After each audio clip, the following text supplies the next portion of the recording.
Que a graça do Senhor Jesus seja com cada um. Hoje eu quero destacar do capítulo 14 do livro de Provérbios, o versículo 31. Depois nós temos outros textos, mas primeiramente esse. Aquele que oprime o pobre, com isso despreza o seu Criador. Mas quem ao necessitado trata com bondade, honra a Deus. No mesmo livro, capítulo 3, versículos 9 e 10, diz assim: honre ao Senhor com todos os seus recursos, seus celeiros ficarão plenamente cheios. Capítulo 3, 9 e 10 de Provérbios. A vida e a paz procedem de um coração que ama a vontade de Deus, que busca servir a Deus. Aqueles que são respeitados pelo próximo e amados por Deus semeiam fidelidade e bondade. Confiar em Deus é ser direcionado nas vias da existência. É uma pessoa feliz, terá bons reflexos dessa felicidade em seu corpo. Vamos ver qual o princípio a ser adotado para que sejam supridas nossas necessidades materiais, tendo o suficiente para viver e até para repartir com os necessitados. Honre o Senhor com seus recursos e com os primeiros frutos de todas as plantações. Salomão está dizendo da necessidade de honrar a Deus com dinheiro. Não há assunto mais polêmico do que esse. Contudo, o sábio Salomão não tem problema em tratar daquilo que ele experimenta como princípio de vida. Nosso receio quanto ao assunto vem das distorções acontecidas em relação ao mesmo ao longo da existência da humanidade.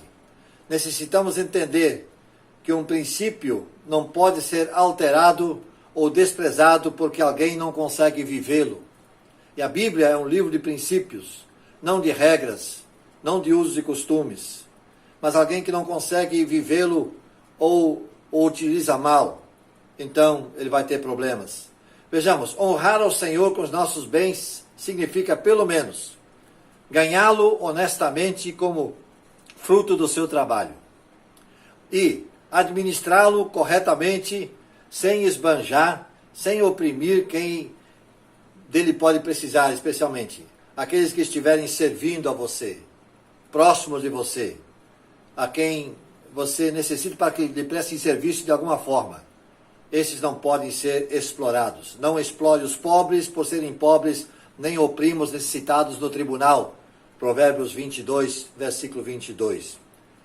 Provérbios 14, 31 diz: o que oprime ao pobre insulta aquele que o criou, mas esse honra o que se compadece do necessitado. Reparti-lo generosamente, na medida das suas posses e na medida das necessidades alheias. Separar uma parte para o avanço da obra de Deus e outra para ajudar a quem que estiver necessitado. O sábio Salomão escreve: o generoso será abençoado, porque dá do seu pão ao pobre. Provérbios 22, 9. E escreve ainda: o que tapa o ouvido ao clamor do pobre, também clamará e não será ouvido. 21, 13 de Provérbios. E mais: quem se compadece do pobre, ao Senhor empresta, e este lhe paga o seu benefício. Provérbios 19, 17. O ensino bíblico, pois, mostra que prestar ajuda ao necessitado, das múltiplas formas existentes, é emprestar ao próprio Deus. E Deus não fica devendo a ninguém. O fato é, aqueles que ganham seus recursos financeiros honestamente, os administram de forma coerente e utilizem esses recursos para aliviar a dor alheia em nível material, espiritual, intelectual, psicológico ou social, estão honrando ao Senhor com seus bens. Esses sempre terão o que precisam e normalmente terão mais do que de fato necessitam. Nosso Deus é sempre justo. Como consequência, os seus celeiros ficarão plenamente cheios e os seus barris transbordarão de vinho. Faça isso e os seus depósitos ficarão cheios de cereais. E você terá tanto vinho que não será capaz de armazenar. Os cereais significavam o alimento básico. a fonte de vida material e subsistência no tempo do rei Salomão. E o vinho, símbolo da felicidade e bênção de Deus. Do hebraico, tirosh, significava vinho novo, vinho fresco, não fermentado, certamente bem próximo ao nosso conhecido suco de uva integral. É natural e necessário que se faça a distinção entre o termo tirosh, que designa um produto frequentemente associado à frutuosidade, à produtividade e à bênção, e distinguir esse termo de outros dois termos que nós temos na língua hebraica, yarnin e shekar. São termos que representam vinho, como é conhecido, que se apresenta com teor alcoólico. Esses são claramente embriagantes e muitas vezes são mencionados juntos. A ideia do texto é que Deus abençoará aquele que não faz dos seus recursos um Deus para si, deixando-se dominar por ele, mas usa seus recursos para honrar a Deus e ajudar o próximo. Toda a espiritualidade verdadeira envolve todas as áreas da vida. Viver a vida com sabedoria traz felicidade e envolve também a forma como trabalhamos com as nossas finanças.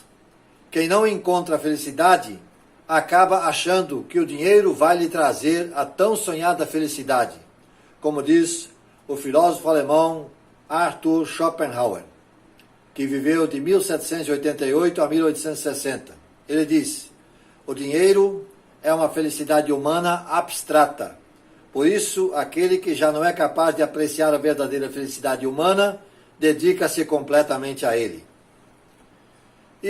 Poderíamos chamá-lo assim de jurista, apóstolo Paulo, que viveu cerca de 800 anos antes de Schopenhauer, bem antes, portanto, séculos antes, ele já havia escrito: porque o amor ao dinheiro é raiz de todos os males. Na sua carta a Timóteo, primeira carta a Timóteo, capítulo 6, versículo 10. Versículo esse que tem sido citado erradamente muitas vezes. Quer dizer que o amor, o dinheiro é a raiz de todos os males. Não é isso que Paulo diz. Ele diz: o amor ao dinheiro é a raiz de todos os males. Porque o dinheiro todos nós precisamos. Todos nós temos necessidade dele. Todos nós temos necessidade, portanto, de ter o dinheiro. O problema é que nós não podemos estar nos apegando a ele, fazendo dele o nosso Senhor. Então, que sejamos sábios para que o amar a Deus e as pessoas, possamos então usar o dinheiro para esse fim. Servir a Deus, servindo as pessoas. Ao contrário de amarmos o dinheiro e usarmos Deus e as pessoas a fim de adquiri-lo, e depois terminarmos solitários e infelizes. Aquele que oprime o pobre, com isso despreza o seu Criador. Mas quem ama o necessitado, trata com bondade, honra a Deus. Que possamos ser cumpridores da palavra do Senhor. Que temor a Deus precisa estar acima de tudo. Que Deus nos abençoe.